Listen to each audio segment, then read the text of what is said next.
fils d'Amoz, se mit à prier à ce sujet et il criait au ciel. Comment prier dans les mauvais jours? Dans la vie chrétienne, nous vivons parfois des temps de crise, de difficultés réelles. Ces crises sont diverses.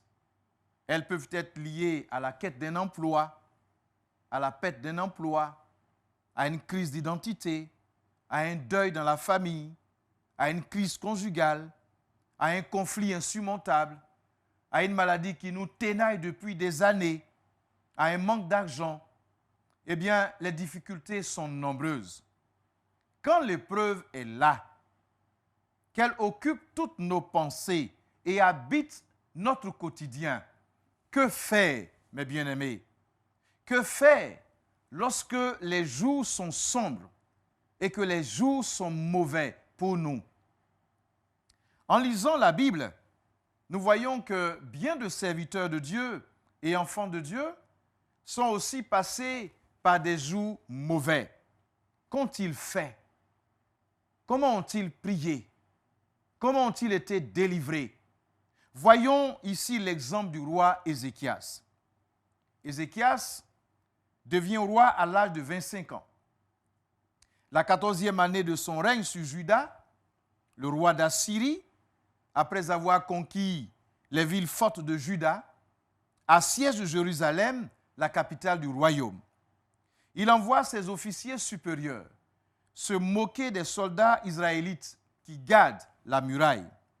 Les pires moqueries sont alors adressées aux défenseurs d'une ville en péril et en souffrance.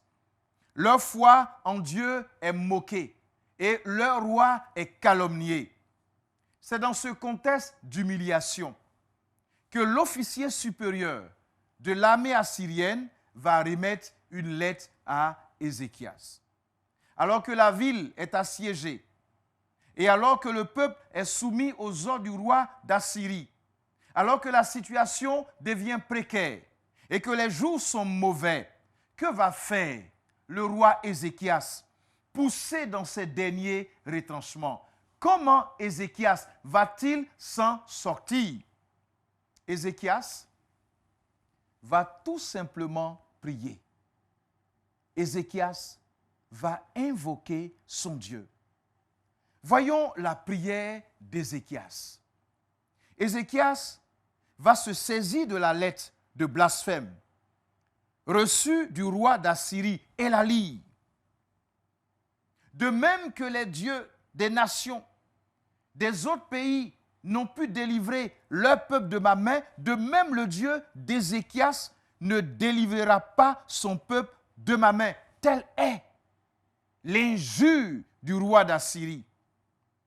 Une fois la lettre lue, Ézéchias se rend au temple et va présenter cette lettre d'injure à l'Éternel, son Dieu, dans son temple, dans sa présence.